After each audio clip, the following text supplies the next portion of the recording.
नमस्कार दोस्तों, मैं अनामिका आप सबका अनामिका एस्ट्रोलॉजी में हार्दिक स्वागत करती हूँ।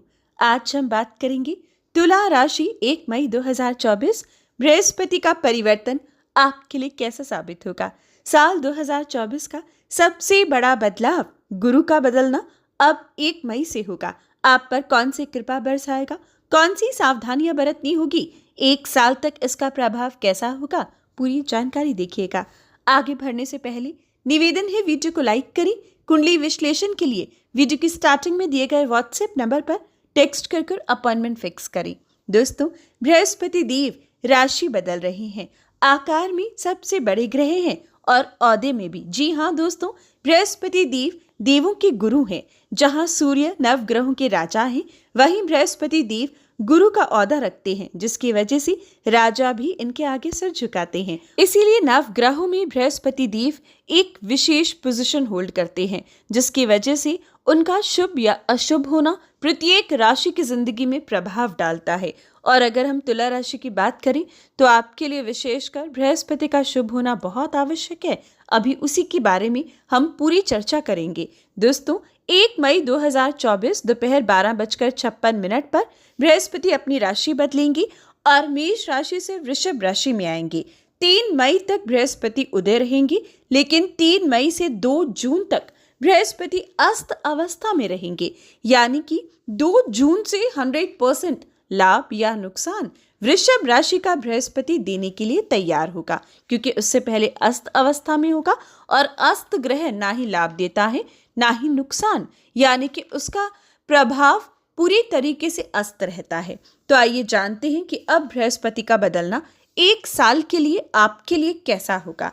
बृहस्पति देव जैसे ही राशि बदलेंगे, जैसे कि मैंने बताया 3 मई को अस्त हो जाएंगे, तो इसका 100% लाभ आपको 2 जून से मिलेगा और इस दौरान लगभग 3 मई से लेकर 2 जून तक मांगलिक कार्यों पर भी प्रतिबंध लगेगा। इस विशेष बात का ख्याल रखिएगा।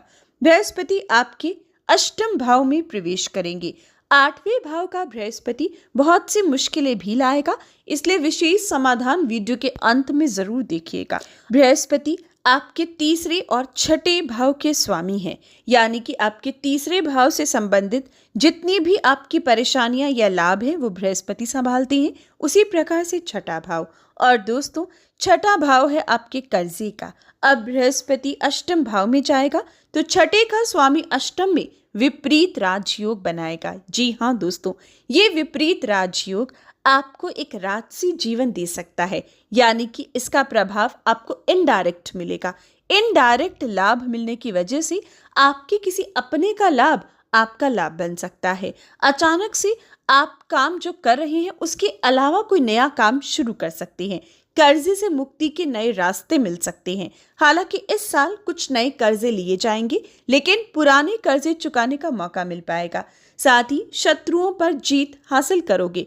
पुराने समय से कोई कोर्ट केस चल रहा था तो इस साल आप उस कोर्ट केस को जीत जाओ, ये स्थिति भी बनेगी। आप अपने शत्रुओं पर हावी नजर आओगे। बृहस्पति का ये परिवर्तन आपको इस साल खास तौर पर नौकरी में खूब लाभ देगा। नौकरी पेशा लोग बॉस और कुलीग्स को प्रसन्न रखेंगे। विदेश रहने का, विदेश ट्रेवल करने का मौका पाएंगे। साथ ही अगर जॉबलेस हो तो अच्छी जॉब लग पाएगी। लेकिन दोस्तों, कुछ कंडीशंस हैं जिनको फॉलो करना होगा, क्योंकि बृहस्पति अष्टम भाव में आ रहे हैं। लापरवाही इस साल आप नहीं कर सकते। थोड़ी सी भी लापरवाही की तो ये साल काफी भारी पड़ सकता है। साथ ही बृहस्पति अष्टम भाव में आकर मोटापा देंगे, तो अपने खाने पीने पर खूब कंट्रोल रखिएगा। इस साल अपने रूटीन को बनाकर रखिएगा। अगर इस साल आपने अपना डेली रूटीन नहीं संभाला, प्लानिंग से नहीं चले, तो बाद में पछताओगे, क्योंकि इस साल वेट सबसे बड़ी मुश्किल बन सकता है। पेट का रोग आपको तंग कर सकता है। साथ ही अगर पहले से कोई लिवर संबंधित दिक्कत है तो इस साल ध्यान दीजिएगा, या फिर किडनी में स्टोन्स की दिक्कत इस साल अचानक से आ सकती है। और अगर किसी की कुंडली में ही बृहस्पति अष्टम भाव में है तो विशेषकर इन बीमारियों का ख्याल इस साल आपको रखना होगा। इसके अलावा बृहस्पति आपको कोई नुकसान नहीं दे रहा। साथ ही दोस्तों, इस साल बृहस्पति एक मुश्किल और दे सकता है ससुराल संबंधित। इस साल ससुराल संबंधित अशांति आ सकती है, इसलिए सूझबूझ से रहिएगा। परिवार में मिठास रखिएगा। कुछ उपाय वीडियो के अंत में बताऊंगी, वो कीजिएगा। साथ ही कुंडली का विश्लेषण आपको बृहस्पति परिवर्तन के लिए जानना है तो जरूर करवाइए, ताकि एक साल कैसे बिताना चाहिए आप जान सको। दोस्तों, बृहस्पति की शुभ दृष्टियां कहाँ कहाँ आपको लाभ, कहाँ कहाँ नुकसान देगी, ये आपके लिए इस साल बहुत आवश्यक है, क्योंकि बृहस्पति की दृष्टि में अमृत है और बृहस्पति की 5वीं दृष्टि आपके 12वें भाव पर पड़ेगी। 12वें भाव पर यह दृष्टि पड़ेगी तो विदेश से लाभ देगी, विदेशी जमीन से धन कमाने का मौका देगी, एक्सपोर्ट इंपोर्ट से जुड़े लोगों को लाभ होगा, online business, IT sector, export import बहुत धन कमाने की स्थिति देगा। साथ ही दोस्तों, इस साल बृहस्पति का 12वें भाव पर दृष्टि रहना आपको विदेश सेटलमेंट के भी योग दे सकता है, परमानेंट रेजिडेंसी दे सकता है, आइल्स का एग्जाम क्लियर करने का मौका या शिक्षा ग्रहण करना विदेश से पॉसिबल हो पाएगा। लेकिन हानि पर बृहस्पति की दृष्टि रहेगी तो हानि में भी वृद्धि होगी, यानी कि नुकसान भी अधिक दिखता है, इसलिए कुछ उपाय जरूर कीजिएगा। वहीं बृहस्पति की 7वीं दृष्टि आपके धन पर पड़ेगी। ये आपके लिए बहुत अच्छा है, क्योंकि बृहस्पति की 7वीं दृष्टि जब धन पर पड़ेगी तो धन वृद्धि लेकर आएगी, धन बढ़ेगा। जो जितना डेली कमाता है इस साल उससे डबल कमा पाएगा। परिवार भी वृद्धि होगी, यानी कि परिवार में कोई नया बच्चा आ सकता है, परिवार में कोई नया रिश्ता जुड़ सकता है, विवाह संपन्न हो सकता है। पूरी तरीके से परिवार वृद्धि और धन वृद्धि इस साल तय है। लंबे समय से परिवार में किसी के रिश्ते को लेकर परेशान थे तो इस साल गुड न्यूज़ मिल पाएगी, या किसी बच्चे की वेट थी तो इस साल ये खुशखबरी प्राप्त होगी। साथ ही दोस्तों, बृहस्पति जब आपके दूसरे भाव को देखेंगे तो रुका फंसा हुआ पैसा भी निकलवाने में आपकी मदद करेंगी। सोने, पीतल, तांबे के व्यापारियों को थोड़ी सावधानी बरतनी होगी, लेकिन निकल और जिंक से आपको इस साल खूब लाभ होगा। वहीं बृहस्पति की दोस्तों 9वीं दृष्टि आपके 4थे भाव पर पड़ेगी।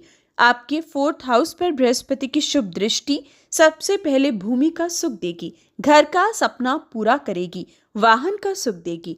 लंबे समय से घर की इच्छा थी तो इस साल ये सपना पूरा होगा, या नए घर में प्रवेश कर पाओगे, वाहन का सुख मिल पाएगा, पैतृक संपत्ति के वाद विवाद का अंत इस साल हो पाएगा, या फिर जन्मभूमि बहुत लंबे समय से नहीं गए थे, जाना चाहते हो तो इस साल जा पाओगे। माता पिता का भी विशेष सपोर्ट इस साल आपको मिल पाएगा। कुल मिलाकर बृहस्पति की दृष्टियां भी आपके लिए लाभदायक हैं, लेकिन जैसे मैंने बताया हेल्थ के लिए बृहस्पति अच्छे नहीं है, उसके लिए कुछ उपाय जरूर करिएगा। सबसे पहले तुला राशि, प्रत्येक दिन आपकी राशि को माथे पर और नाभि पर केसर का तिलक लगाना चाहिए। अभिमंत्रित केसर का तिलक लगाने से आपको 100% लाभ की प्राप्ति होगी, बीमारियां छू भी नहीं पाएंगी। अगर आप अभिमंत्रित केसर चाहें तो भी आप कांटेक्ट कर मंगवा सकते हैं। साथ ही दोस्तों, इस साल एक विशेष बात का ख्याल रखिएगा कि बृहस्पतिवार के दिन ट्रेवलिंग बहुत ध्यानपूर्वक कीजिएगा। केले के पेड़ पर जल अर्पित करिएगा। साथ ही आपको प्रत्येक बृहस्पतिवार बृहस्पति बीज मंत्र पढ़ना है, केला खाने से बचना है, मजदूरों की मदद करना और बुजुर्ग व्यक्तियों की मदद करना इस साल आपके लिए शुभ साबित होगा। बृहस्पतिवार के दिन पीपल सींचना भी आपके लिए अच्छा साबित होगा। तो ये थी विशेष जानकारी। हर अच्छी बुरी खबर के लिए जय श्री राम जरूर लिखें, लाइक और शेयर करें। जय श्री राम।